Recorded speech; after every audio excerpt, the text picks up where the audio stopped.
people could barely afford houses right now, and that's changed crazy in the last like 4 or 5 years, just that quick. And the last thing is the frustrating thing about AI is that America is so behind in so many ways compared to other countries, like technology wise. We don't have speed trains. We got Amtrak, but that run kind of, like around the southeast. But that ain't a speed train. We know it ain't. Um, like we just so behind in so many ways, but it's mainly because of capitalism, because America couldn't profit. The companies hadn't figured out a way to profit off a lot of stuff, and we got so much red tape compared to other countries.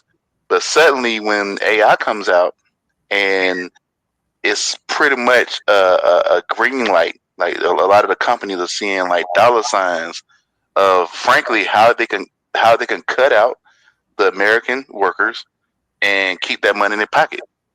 And so now everybody want to jump on board with this specific tech advance, and that's just kind of the frustrating thing about it. Y'all mentioned earlier about how well, who's going to pay? Like America can't thrive without citizens being able to buy stuff, and that's the part I just don't even know how that's going to work out, because America don't prioritize us. They tell us to go to school, get all these degrees in IT, but then they'll have 300,000 H1B visa folks come over. You know what I mean? No, that's fair. And I guess where you're at, it lends to another one of the prompt questions that I guess I'll throw out there. And this is also, I guess this is like the parentheses of the general topic, which is, can capitalism survive the AI revolution? Again, like what's given or almost implied with the statement of, is AI forcing us into socialism, is the fact that AI and its impact on capitalism, generally speaking, where you're like, there's a possibility that you do lose out on a big amount of your consumer base, or consumer base, like the spending, how that impacts it, how there is going to be an even higher concentration of, or it could lead to a higher concentration of wealth disparity, generally speaking. I'll toss it to the panel. Can capitalism survive the AI revolution? A Black, talk to us.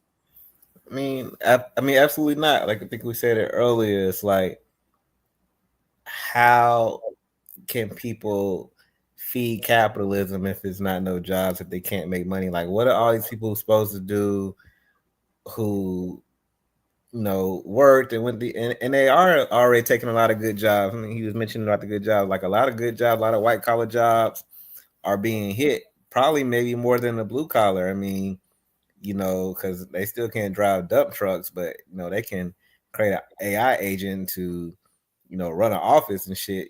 So it's like, what are people gonna do? And are they gonna give people a universal paycheck and let them work 2-3 days a week and just have a leisure society?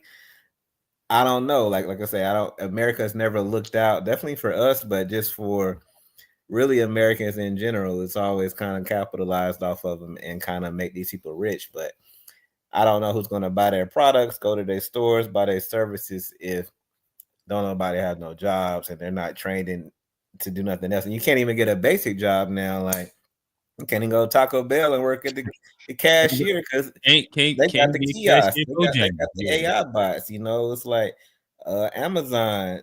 They got AI, and bots and It's stuff. only going to move forward.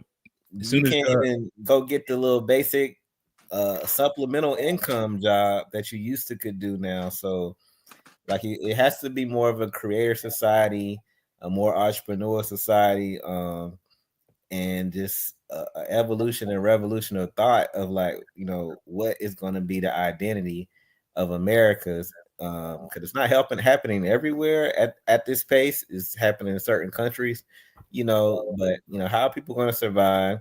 Is it going to be a lot of crime if it's not no jobs, and create a new slave labor force with prison and AI robots? I don't know. Like idealistically, I would hope that like it makes everybody's life easier. Like I think there's an economist who has a quote.